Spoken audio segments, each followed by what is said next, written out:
Recording live from Glory Hole Studios in Chicago and beyond. This is Cognitive Dissonance. Every episode we blast anyone who gets in our way. We bring critical thinking, skepticism, and irreverence to any topic that makes the news, makes it big, or makes us mad. It's skeptical, it's political, and there is no welcome mat. Today is Thursday, August 31st when you're listening to this. It's not today. When you're listening to this, that's what it is. August 31st. 31st, absolutely. Today for us is not August. So not. if anything exciting happened and we didn't know it, like, I don't know, if like a mercenary Russian coup guy fell out of the sky in an airplane or something, anything wacky happened. We do know about that. We do know about that, yeah. I was listening to, I don't know, one of the news podcasts I listened to. You were thinking that you said crash, and I immediately put the Fire Festival guy up, but I'll take him down. Go ahead. No, go ahead. Go ahead. It's just funny. I was listening to one of those news podcasts this morning or this afternoon, and they couldn't help but make a joke. It's like, unlike most Russian dissidents who fall out of buildings, this one fell out of an airplane. Like, wow. Because it's just true. Like, they mostly get thrown out of buildings. Sure. Like, they just like, I fell. It was entirely an accident. I should have been tying my shoe so recklessly. Well, did you hear, like, Putin did a conference and he's like, yeah, he had an interesting life, made a lot of bad decisions. He's like, well, we're to mourn for the loss.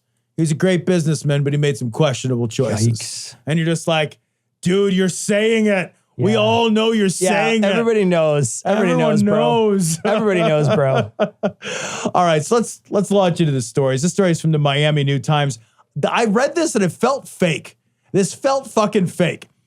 Promoter peddles VIP tickets for Firefest 2.0. Tom, do you want to watch the video? Oh, Lord, yes. I didn't think there was a video. Oh, Tom, we're going to watch this video. So here we go. Oh, there's a video. So hold on.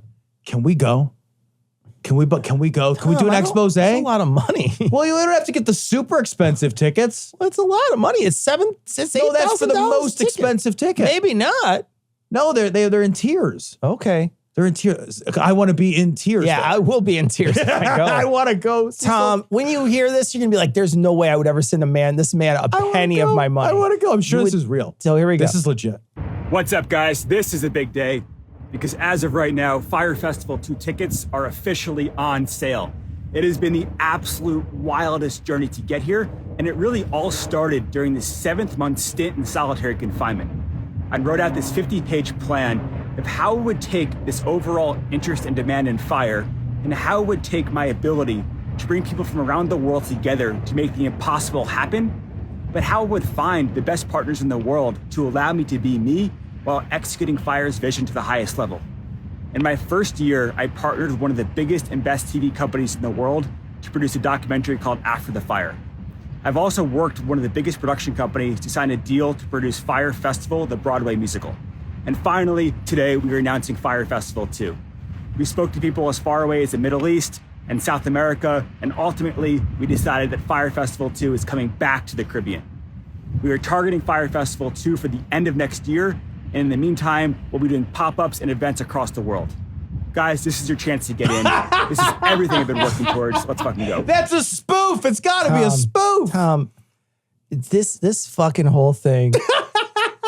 Can you imagine shitting this much privilege? Oh. I mean, seriously, right? Like you had enough privilege to do all this stuff, and you were clearly could walk in it. He had these dumbest ideas that never made money, and he somehow kept on building on these dumb ideas. If you don't know who this guy is, Fire Festival guy originally came out with a dumb credit card idea that was like it wasn't just a credit card, it was like a club where you could go and hang out with other rich people who had like the credit card. Yeah, you got like a black metal club card. Yeah. And you got like access to like a super nice townhouse. But you didn't, though. That's the thing is you actually didn't, because a bunch of people tried it and they said they never got any of the perks that they suggested, and that the credit card didn't work. And it was just a nightmare, right? It was a scam. But this guy is exactly what privilege is, right? He goes to fucking prison.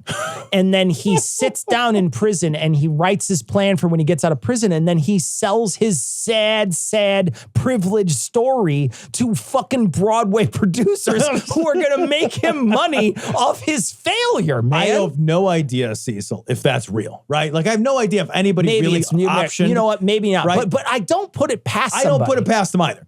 Because, like, one, it would be a fucking fire story. Like, I will go see Firefest the musical or whatever, and I'm sure I will laugh my fucking dick off watching that. Like, and I know he'll get a residual from it. And I'll feel a little weird about that, but at the same time, he went to prison. He did go to prison. And I didn't go to prison. I'll go to Broadway. Yeah. So, like, I'm winning here, you know? But genuinely, there's nothing more illustrative of privilege than this. Oh, 1,000%. You know, there's a guy who's able to fuck up again and again and again, yet somehow he comes up on top. Why is that? Well, because he's like a fucking rich, white, privileged little shit. Yeah. Like, this is a guy who went to prison for scamming people for the Firefest. And in the middle of solitary confinement, he comes up with an idea for the sequel to Firefest, which he's just branding Firefest 2.0. If, like, how many pages did that take? Well, like, he wrote a 500-page fucking memoir. And I love he's like, and my ability to make the impossible happen. And it's like, the whole reason you went to jail is because you made the impossible not happen.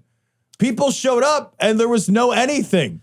Like, you and fucking Ja Rule just scammed everybody. It wasn't just that there wasn't anything. There wasn't food. There was no food. There was no shelter. The stuff that they put up was an absolute joke. They were charging an obscene amount of money to go to this festival. They were supposed to be like these like luxury like yurts for like glamping. It was like BYO tent. It was and like terrible. On like a rocky like outcrop with like no food. People were given like a half a sandwich with a bottle of water. Oh God, it's so fucking funny. Two documentaries that I watched. One on Hulu, one on Netflix. Yeah, they're both worth watching. I watched them both, and it's a nightmare. To be part of this. And there's a citation needed on. Yeah, there's also a citation needed that probably used both of those. I did use both of those. But genuinely, you know, in the citation needed, we talk, and they also in the documentaries they talk about this guy. He's just been a scammer his whole career. Yeah, and now he's doing it again, and he's able to do it now. And he's able to make residual money off his shitty fucking fire festival. It's such a slap in the fucking face. It is, but Cecil, I know. I'm going to watch it too. I'll see it. Here's the thing. One, I want to go. Yeah. I want to go because I think it would be a fucking riot. Yeah. Bring your own water. BYOW, bro. I'm going to bring my own cheese sandwich. I'm going to bring like a fucking like backpacking Europe backpack. I'm going to bring a yurt. I'm going to set my yurt up in the audience. Fucking delicious. But like, I don't like blame the victim. I don't. But if you fall for Firefest 2.0, I blame you. Man, you got to stay away from this guy. But again, I think this guy plays on the ultra luxe VIP experience that I think a lot of people are sold in our culture, and then a lot of people thirst for in our culture. And so he sells that to them, and they want to buy it. They want to buy it. They want it to be real. They want this to be real more than their good sense tells them that this can't be. Exactly. This feels like, did you watch Parks and Recreation? Yeah, I did. Just feels like when Tommy was trying to sell that like snake juice, the snake juice alcohol, and he's like, all right, I want you to like walk through the fucking VIP line. He's like, high-end VIP. Like, it's just like trying to sell, he's selling a lifestyle. Do you remember this episode? Yeah. And like, he feels that obvious about it, right? Like, high-end VIP, luxury lifestyle, like just buzzwords, hashtag. But man, look at how easily he sold that to so many people. Look at how much money he made from that, because all he had to do was all he needed was a filmmaker to go out there and film some hot girls jumping off a fucking boat into beautiful water that literally probably wasn't even, I don't even think was near the island. I don't think it was either. And then get a bunch of influencers to talk about it on their Instagram feeds. Well, and like, I don't want to go too far down this road, but that's like, this is also the problem with influencer culture. Sure. Right? Is that none of that influencer stuff, none of it, it's all fake. All of that is made up, and none of that should ever be trusted. This is all a business model all influencers is another Don Draper level advertisement, right? Yeah. But we build, what they do that's nefarious is they develop parasocial relationships with an audience. Then they leverage the parasocial relationship to build trust. And that's different than a newspaper ad. And that's different than a television ad because they don't have an emotional resonance with that stuff. Yeah. Influencers are worse. They're just objectively worse. Yeah. And the problem with a culture awash in influencers is you have people who are like, yeah, I trust that person. That person feels like someone I love and trust and is a friend of mine because I've developed a parasocial bond with that person. And it's like, yeah, but they're leveraging that for their gain.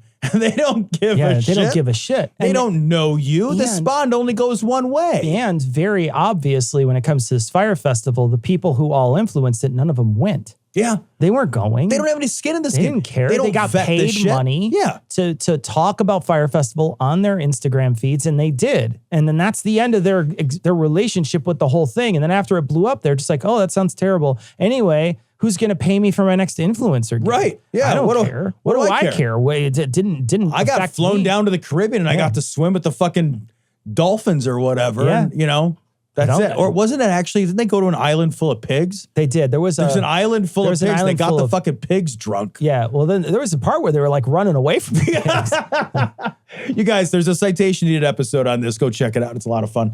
All right. So this story comes from NBCMiami.com. Wow. NBC. Manatee dies after, quote, high-intensity sexual behavior with his brother at Florida Aquarium. Cecil, you did the notes this week. Sure. Yeah. I have, Tom, I want to let you know this ahead of time. I have a manatee thing because there's another manatee story after this. Cecil, I used to want to go swimming with the manatees. Like manatees, I'm learning this today. Manatees evidently fuck with such vigor that they're just like, yeah, it's just standard manatee fucking behavior. Yeah, no, manatee fucking can fuck you up. Yeah. Yeah, absolutely. Who would have thought? Like these fucking like grass-eating sea cows are like, yeah, I'm placid in the ocean, but I'm something else in bed. What? I'm rolling thunder, pouring rain. There's another story too that's also about manatees, and it's Florida cops stop narking on manatee orgies. And so here's the picture. I love this picture too. They look so cute. But genuinely, they're saying, no, manatees get into big fuck piles, dude. And they look like this. They look like big ass fuck piles. And you just want to stay away from there? I don't care how sweet it looks. Don't go rolling into the manatee fuck pile. And evidently people are like calling the cops like, hey, these manatees are in trouble. It's like when little kids see dogs fucking and they're Daddy's fighting mommy. Mom and dad are wrestling and dad's winning. Dad's winning by a lot. Yeah. Yeah, no, that's exactly it. That's exactly it. Stop hurting her. She wouldn't be yelling like that.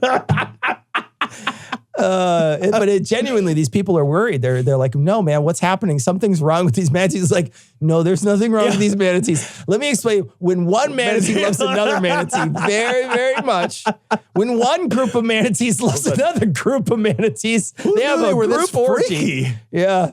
Oh my God. I love the cops are just like, they're not hurt. Yeah. Very much the opposite. You know what it is? It's a Florida Key party. Oh.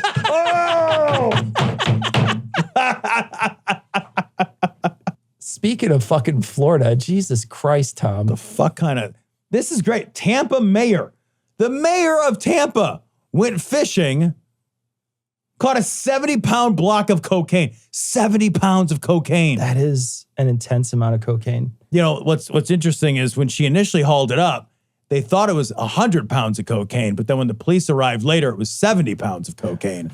And she was very excited about it, by the way. Very, very excited about it. And so was Heath, who was next to her. Very excited about it. What would you do if you caught, like, if you were just like in the ocean and you caught 70 fucking pounds of cocaine? What do you think I would do? I would put it back.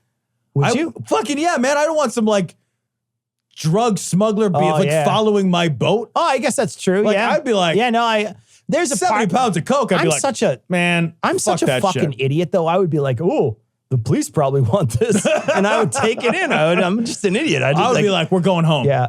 I would immediately be like, I didn't see shit and I'm going home.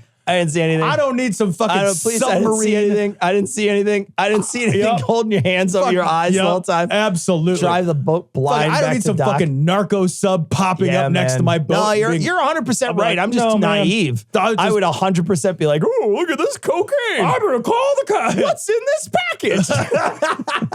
Well, golly. I don't even like cocaine. And I do know I'd be like, I should keep some. I don't even know why. I don't even know why. I don't even like cocaine, but I'd be like, I should keep some. It's hard to get, so I want it. There's a part of me that's like, man, could you just say I got a 70-pound block of it? That's got to be worth what, $70 at least. Here's the thing too. They sell it for $1 a pound on the back of your car. You got a fish scale, you're just pouring it on there. That's just not worth it. I wouldn't even know who to call. Yeah. Like if I had like a 70 pounds of cocaine, I'd be like, yeah. And they'd be like, wait, what? Yeah. I'm too stupid. Like I'm not connected to anybody. I'd be like, Noah. I'd have a sign at a rummage sale or whatever. I donated to one of those drop-off boxes. And then I'd write it off on my taxes. I'd be too afraid to even like bring it in the boat. I'd be like, I'm going to bring it in the boat and the cops are going to come over to my boat and they're going to think I'm like picking it up for a drug. I'm under surveillance. And the other thing though too is, I mean, this is a fucking very, very tightly wound package of something. Right. So my thought would be at the moment I'd see it, I'd be like, what is this, a fucking bomb? Like, what is this? Yeah, right. Is it a body? Like, what is in there? Because, you pull out a 70-pound block of something, you think, what is that, a fucking half a torso in there? What is that? Right, yeah. And so they had to open it up and then be like, oh shit, now I got to call somebody, whatever, because it's certainly not fucking anthrax. Or yeah, like is there a finder's fee on that? To be like, all right, it's worth $1 million. No, I'll let you guys have it. They don't give you your own fucking like battering ram to knock doors down. Or you don't get like the door prize. You should get something. Like they give you one of those cars that they ride around in that they break. There you go. One of those tanks that Steven Seagal rode in. That's what they give you. That would only be fair. Yeah. They give you like a AR-15 and a helmet. Here you go, kid.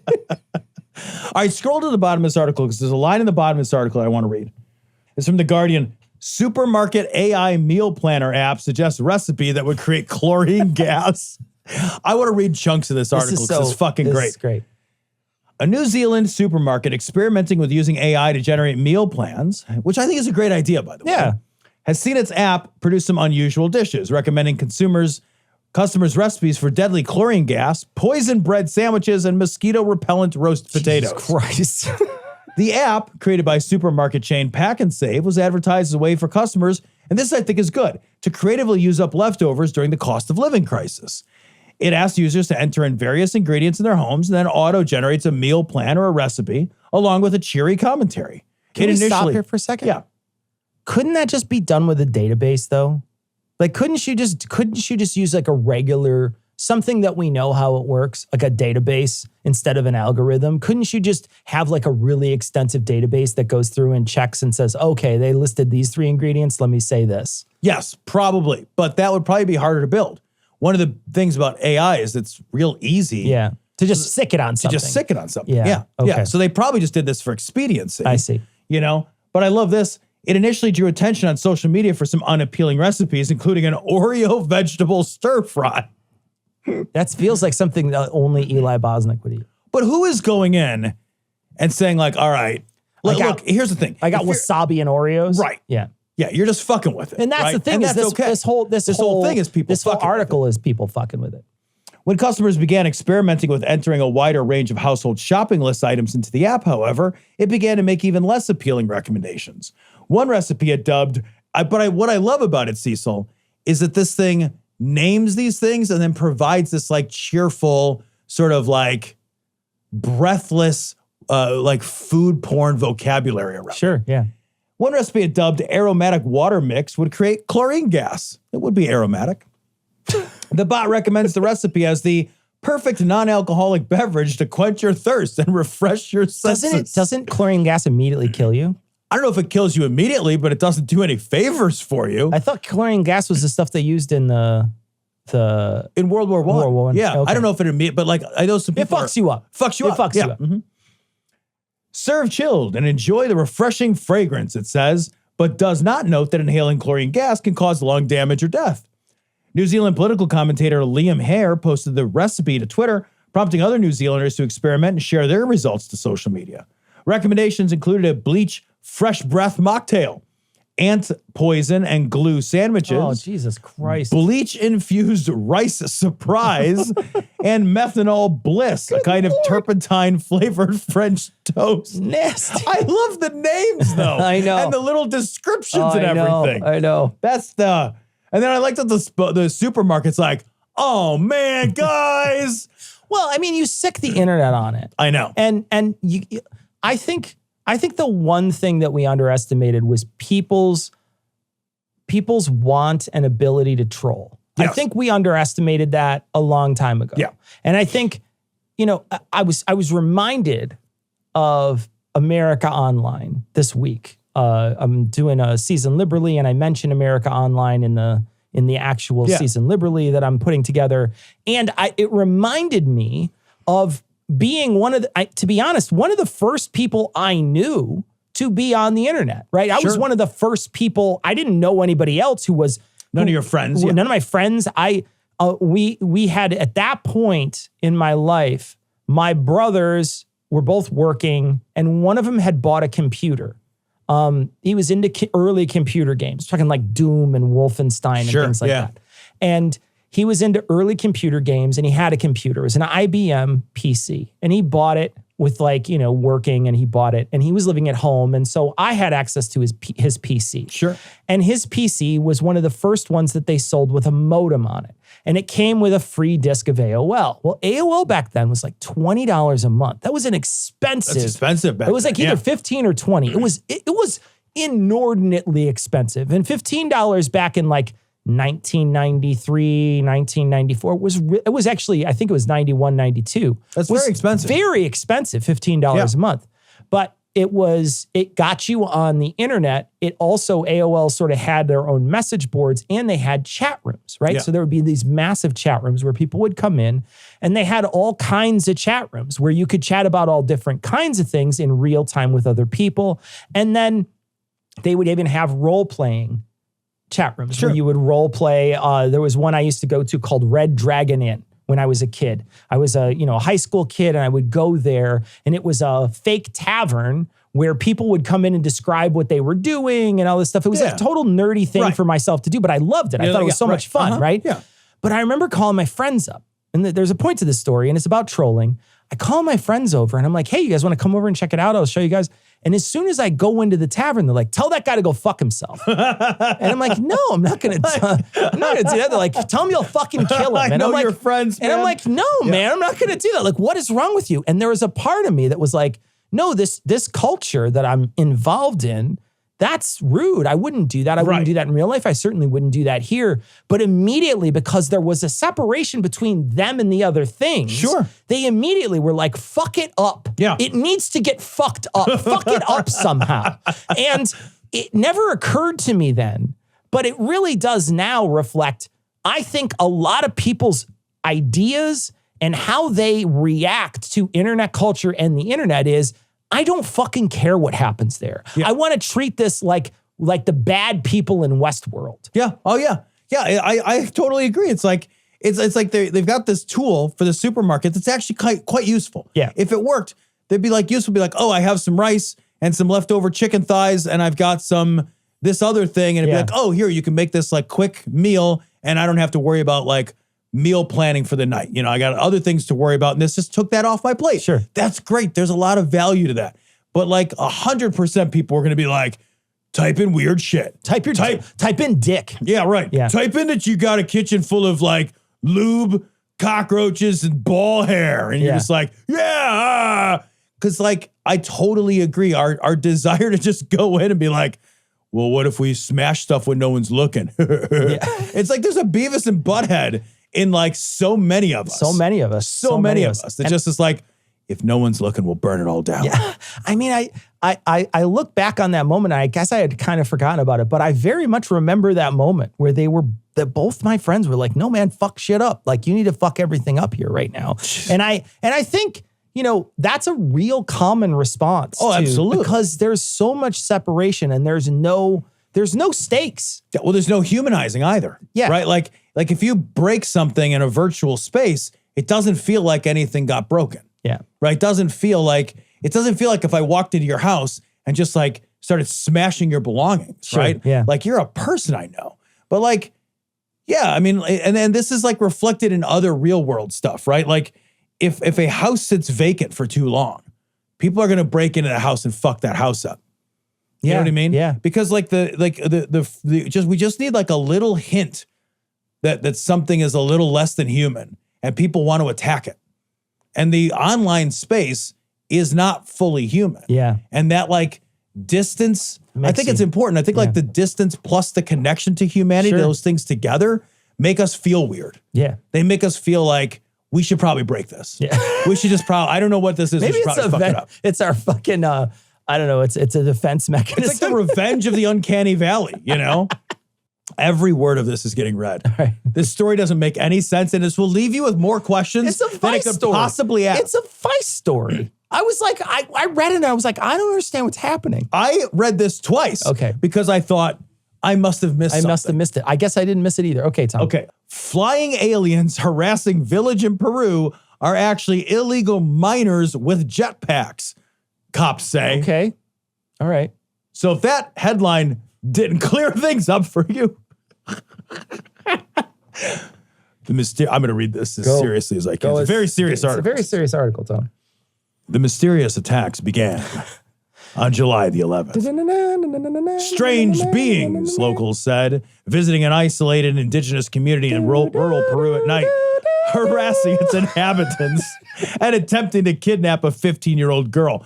Everything about this, quote, these gentlemen are aliens. Pardon me, madame. But do you have any alien poupon?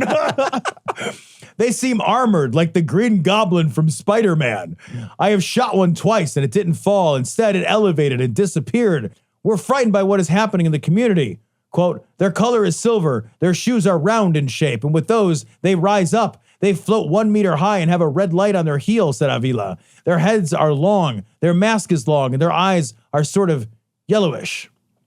Hold on a second. Is there a picture? Then there's a picture that was shot by what? What, a cantaloupe? This isn't even a potato. What even is this picture? It feels like computer generated, but like back in the 80s. This is nothing. What is this? Mothman? Yeah, this is nothing. That's nothing. This is nothing. We're looking at essentially smudges. These aren't anything. There's no way to discern what that is. It's just light at night. Yeah, it's nothing. News of the alleged extraterrestrial attackers quickly spread online as believers, skeptics, and internet sleuths around the world analyzed grainy videos posted by members of the Iquitu community. The reported sightings came on the heels of U.S. congressional hearings about unidentified aerial phenomenon that ignited a global conversation of idiots.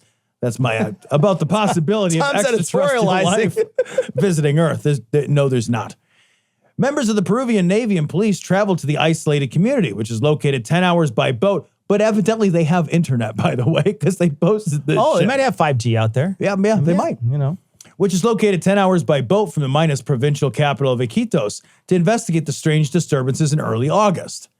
Last week, authorities announced that they believe that the perpetrators were members of illegal gold mining gangs from Colombia and Brazil using advanced flying technology to terrorize the community. Carlos Castro Quintanilla, the lead investigator in the case, said that 80% of illegal gold dredging in the region is located in the Nanay River Basin, where the Iquitu community is located. One of the key pieces to the investigation was related to the attempted kidnapping of a 15-year-old girl on July the 29th. Christian Caleb Pacaya, a local teacher who witnessed the attack, said that they were using state-of-the-art technology, like thrusters that allow people to fly. He said that after looking the devices up on Google, he believed they were jetpacks. Authorities have not made any arrests related to the attacks, nor named the alleged assailants or their organization directly. However, the prosecutor's office claimed they had destroyed 110 dredging operations and 10 illegal mining camps in the area. What the fuck would gold miners need with jetpacks? What would aliens need with jetpacks? What would they're just like, well, it's gold miners. And you're like, okay, they have jetpacks. Yeah, gold miners would need jetpacks. But there's a lot of gold in the sky? Is it raining gold? Maybe they need to go between like two like water wheels and they have two different. No, I'm just saying no to that. No.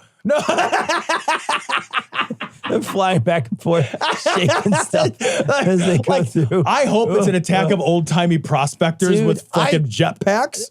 What the fuck is happening? Here's the thing, man. It is 100. Everything. I know that there's all these people out there that want to say there's so much stuff that's unexplained. It's like, just because you can't explain it doesn't mean it's unexplainable. You know what I mean? This is one of those moments, right? Just because you can't explain it doesn't mean it's unexplainable. And people are right now thinking that that's what it is. Have you seen those jetpacks that those people fly on? Have you seen those new ones that they're using with their arms? No. Are they cool? I'll show you one. Why don't we have them? I don't know how much they cost. Well, and that's the thing is too, I feel like they're pretty rare. I feel like they've got to be really expensive. And again, not very useful to gold mining.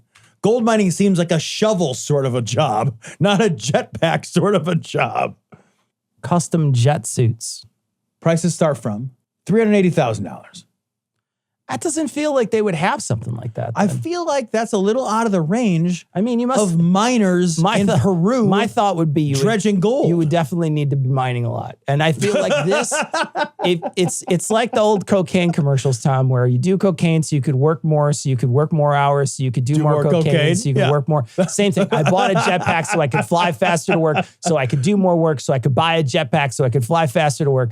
That's what in the shit explanation is, it's probably gold miners who are randomly harassing the village. Look, I'm not saying it's aliens, but I'm saying your alternative explanation is as nonsensical as the aliens. It might as well be aliens. And I love that, like, they have a video, guys, where it's like, it's in the dark, it's in the jungle, right? And you can see off in the distance, there's some doings that transpire, but you can't really tell what's going on. And they're hooting and hollering, yelling at it, and you can hear gunshots. I'm like, this could be solved by searchlights. Yeah.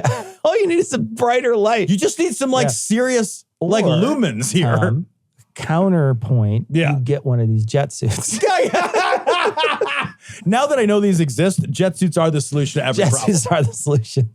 I want one of these jet suits. I wonder how far you can go. It doesn't feel like you could go very far. From what I was reading, their range is relatively limited.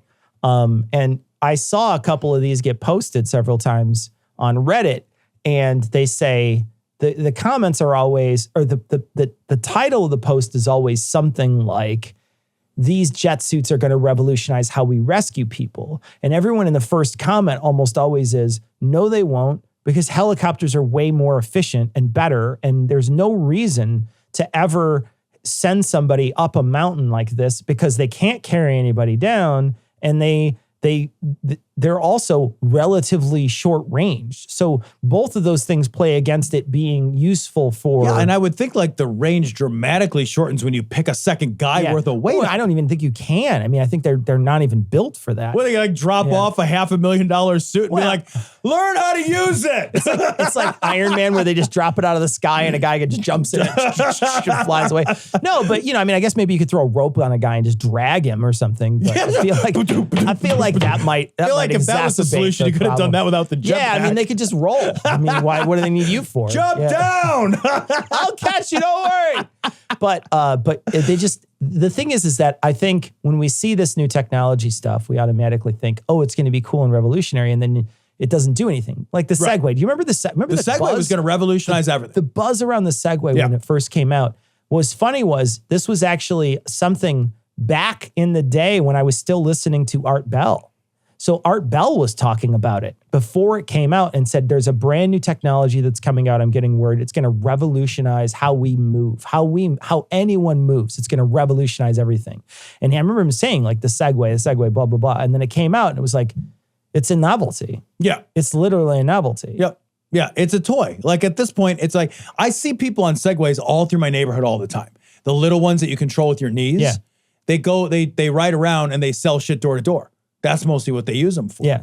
It's like, I keep reading articles too that like, oh, the e-bike is going to change the way we commute. And I'm like, no, it's not. It rains all the time. Yeah. It's cold all the time. Not here. It won't. But it's like, these are such easy answers for like the really comfortable parts of this country. Yeah. Like, oh yeah, in Southern California, you could take an e-bike to work. And it's like, yeah, in Southern California, you can do whatever you want. It's 75 degrees all the time. Yeah. Go fuck yourself. You're not most of this country. Yeah. Most of this country, it's raining right now, or it's boiling hot, or it's freezing cold. Sure. We had a conversation with Marsha a while back when we were talking about the 15-minute cities. Yeah.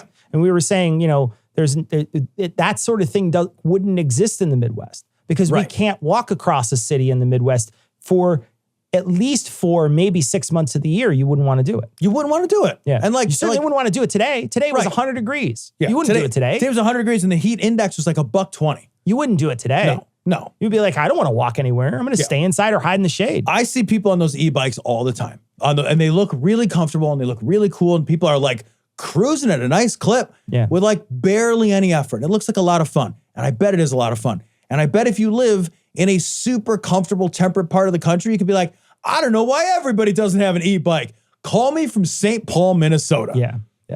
For sure, man. For sure. What are you going to do with an e-bike? Shiver at it? Email it. Yeah. Oh my God. The story, what is this? The story comes from AP News. A woman says she fractured her ankle when she slipped on a slice of prosciutto, and now she's suing. Well, it's not Prostapo, it's Prosciutto. Oh, so it makes nice. sense, right? It makes sense that you would slide on it. But I knew you'd have it. Of all the things to slide on, I'm really upset it's prosciutto because it's like that's delicious. And it feels like a waste of good prosciutto. Admittedly, there is a lot of fat content. I was actually reading a book recently that was talking about the different layers of prosciutto and how they're important to the whole. And it was talking about how the inside is overly salty. So if you pull all the fat off of the prosciutto, the salt doesn't penetrate the fat. The salt only penetrates the meat.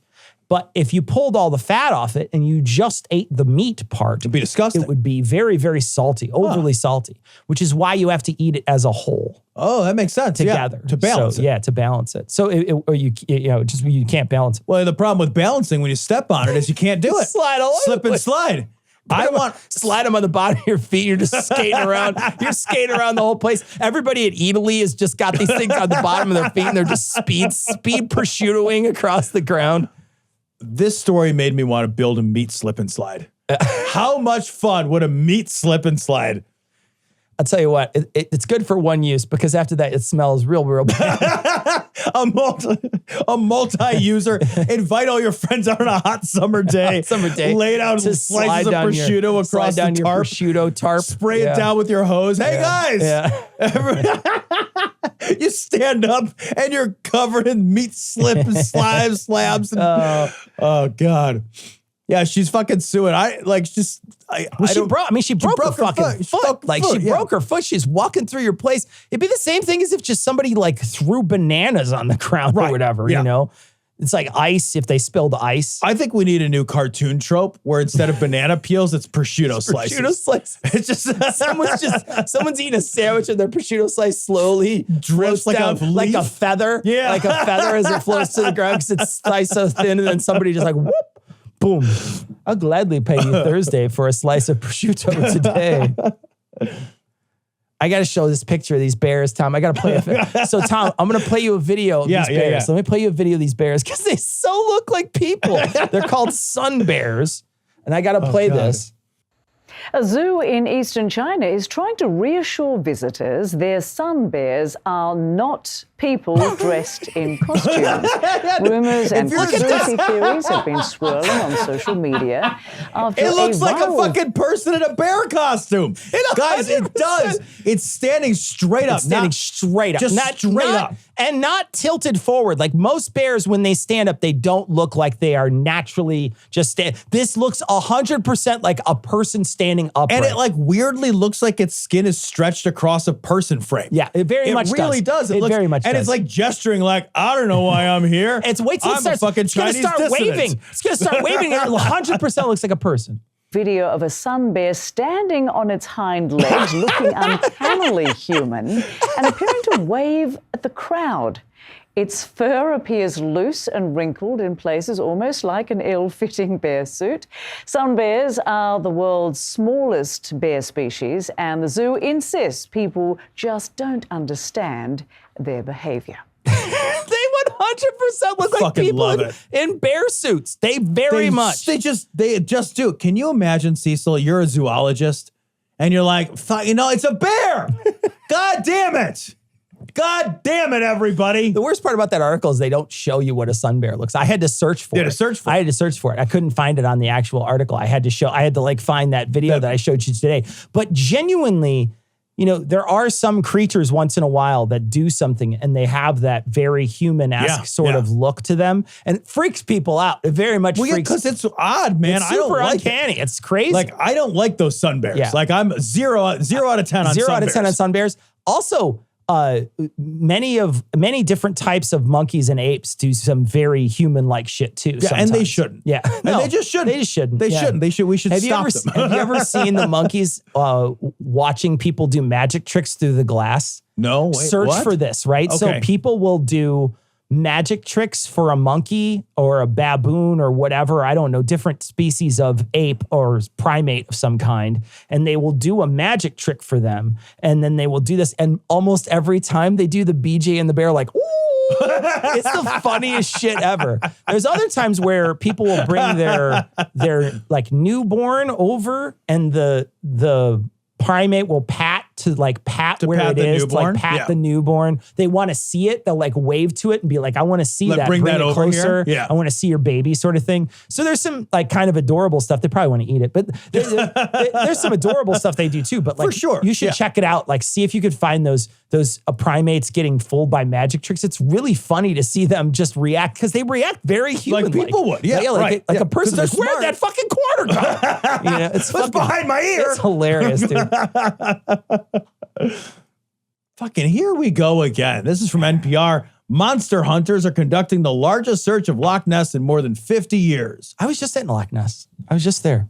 You went to Loch Ness? I went to Loch Ness very recently. In the last, How I was big there. Is the loch? So you can see across the lake. Like, you That's could. not a big loch. So man. It's not big wide. It's big long. Okay. So it's maybe about as wide as, like, it's probably like 2 or 3 times as wide as like some of the bigger rivers around here. Okay. It's not really wide. Huge. The Kankakee River. Yeah, sure. It's probably about 4 or 5 times as wide as the Kankakee. Oh, okay. That's so not really big. But it just happens to be super long. It's very, very long. Like It stretches miles and miles and miles. It's just a big gash that is 750 feet deep.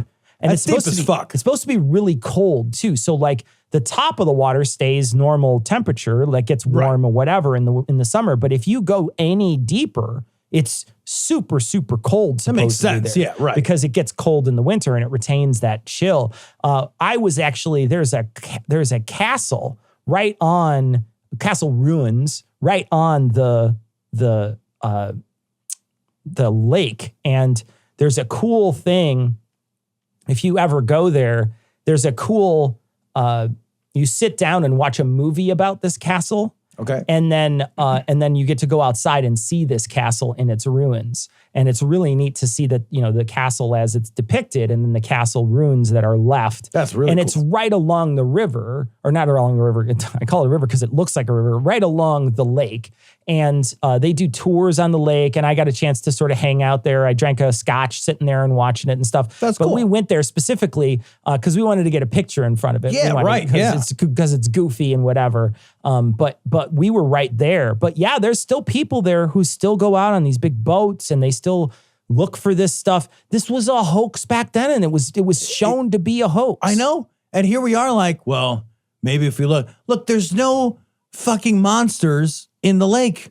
Why would there be? What would it eat? How would it have a breeding population? Like, none of the like basic biology questions have ever been like, they've all been conclusively been like, that can't be a thing. It can't happen. It just can't be a thing. And everyone's like, yeah, but there's a grainy photo from back before cameras were real. Yeah. And you're like, yeah, all right. But now like every cell phone has a better camera than every camera. Yeah, and there's not anything and there's like nothing. that. There's literally nothing. Because that was fake. It was literally faked. Here, like, I love how... And I'm talking about this photo, by the way. If you're unfamiliar and you're watching, it literally just looks like maybe a finger sticking out of the water or something. People say it looks like the neck of some type of dinosaur. Right, yeah.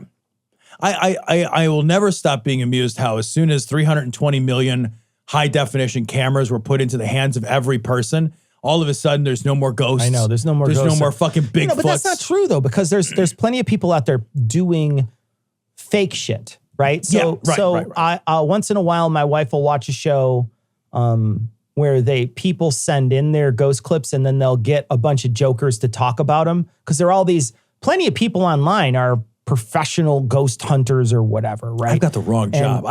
These people, I don't know how much money they're making, but I'm recently unemployed. And so maybe I could do some of this stuff. But seriously, they bill themselves and then they get on these shows and they have these podcasts, these ghost story podcasts or whatever. And so they'll come on and talk about these clips that they see. And so they'll go into a basement. And as they walk into a basement, a beach ball or something or a fucking spool of wire will roll across. Sure. And they've got a camera with them. And so they immediately run away and nobody investigates anything and they immediately run away. And then all these people come on and then they speculate about what it was. Oh, you don't want to go into basements because basements are known to harbor spirits because the spirits always try to go below where the storm comes. And so if the storm comes in, I'm making I'm making up. They like to be in the basement because it's like 67 degrees. It's kind of like perfect. It's like, it's nice. And they like to be but seriously, it's not, they say nonsense. They say nothing. And then they say it as if it's true. And they do it over and over and over again. And nobody's ever walked in there to be like, okay, well, that thing moved. Well, what moved it? Right. Nobody goes over and picks it up. Nobody drags. There's a guy in another room with a fucking thing who's pulling it to him. I mean, it's jerky and it's pulling. It's unbelievable how easy it is to debunk this, but nobody ever tries. Right. But because the point of those shows is not to debunk, it's to bunk. Yeah. It's to create bunk. Yeah. But like, here's what I think we should do. You and I should become ghost hunters. But I think we should become ghost hunters. Like, we should go in heavily armed. Like, we're going to fuck shit up. And like, we should leave every house that we ghost hunt tore up like the Slimer scene from Ghostbusters 1. Shambles. Just like everybody's in shambles. Blasting holes through the walls. Yeah. Just shut the door like the ballroom for Slimer. And just blow the shit out of their house and walk out and be like, we got that motherfucker. And just like leave him to the wreckage. And then it just falls over. And then you throw your invoice at him and walk away. Yeah, no, we man. take credit cards. These people they just make money because you basically are playing to a group of people who want to see this. They want to see a ghost and they want to hear what this person has to say. Everybody says the same stuff. It's always the same thing. Like, a ghost is disturbed. And so it always travels in its same little circle to just because it's disturbed and it's out of its cycle or whatever. And they all have their theory and they just say their theory over and over again. If we do the ghost hunting idea, I'm not letting this go. I know. If we do the ghost hunting idea, we need to open an office. And in that office, we need to have a whole bunch of mounted ghost heads that are just the wood. 100%. And then we want to be like, whoa, step a little back from that one. It still bites, like still crazy. And see who pretends they can see it. I think this is a great idea. This would be the best. This is a great idea. I also feel like we have to travel to the place in our own, whatever vehicle it has to, we each have to have a vehicle, but they have to be like an excavator or a backhoe or something like that. So we have to travel there in one of those, but it has to be green. It has to be painted green like Ecto 1 or whatever. I love it. You know what I mean? Yes. But it has to be like a skid steer or something. Right, yeah. Oh, absolutely. Or bulldozer. So it's just like, crane. we're here. Yeah, I'm here. We are fucking here. We're going to just drive right in their house. And then when it's all done, just light some sage over it. Like over the smoking ruins of their family photos. Yeah, you have a backhoe that's just filled with sage that's burning and you're throwing it everywhere. And got him. We got that motherfucker. I'll tell you what, man, if you could easily, there's people in every city that run ghost tours. I know. And they just, I'm sure they make Did you ever go on stuff one? up. I went on one in Galena. Did you? Yeah, Haley and I went on one in Galena. How was it? It was goofy dumb. It was just like a thing. Like at one point they put the thing in the center of the room. I don't remember. It was like EMF or something. And it was like, and they tell you a ghost story or whatever. And everybody's like, oogity foogity, you know, and like Haley and I are just giggling in the corner.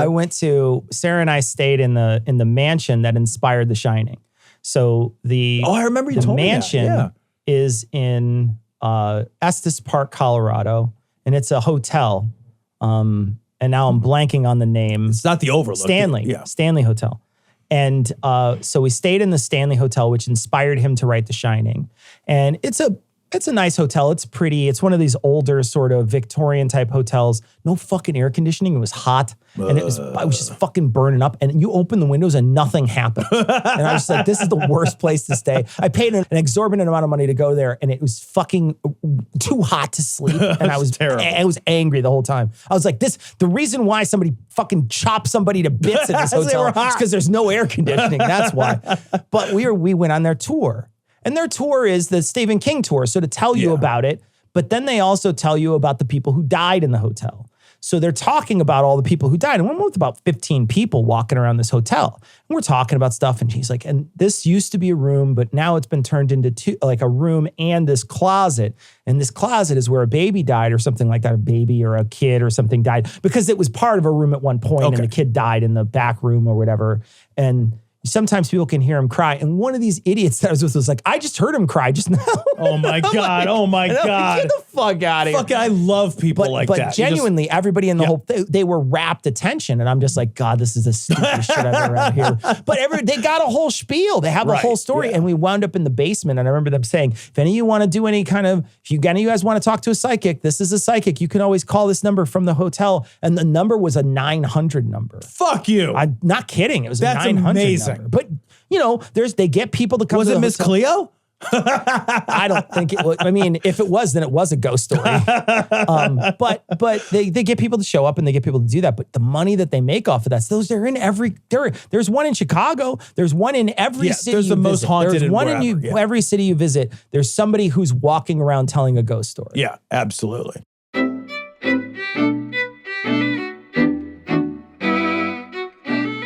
All right, that's going to wrap it up for this week. We'll see you Monday. Hopefully, maybe there's a new indictment. Who knows? We don't know. But we'll catch you Monday with another show. But we're going to leave you like we always do with the Skeptic's Creed. Credulity is not a virtue. It's fortune cookie cutter, mommy issue, hypno-Babylon bullshit.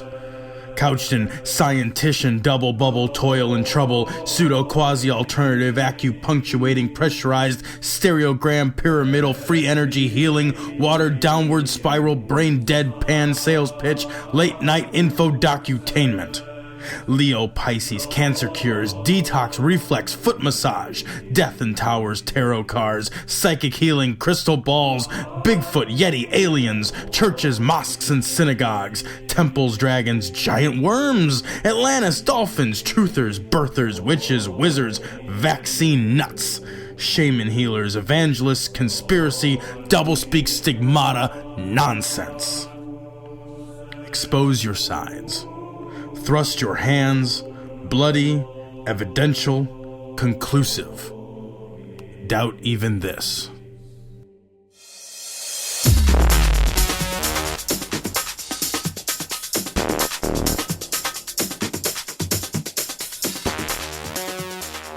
The opinions and information provided on this podcast are intended for entertainment purposes only. All opinions are solely that of Glory Hole Studios, LLC. Cognitive Dissonance makes no representations as to accuracy, completeness, currentness, suitability, or validity of any information and will not be liable for any errors, damages, or butthurt arising from consumption. All information is provided on an as-is basis. No refunds.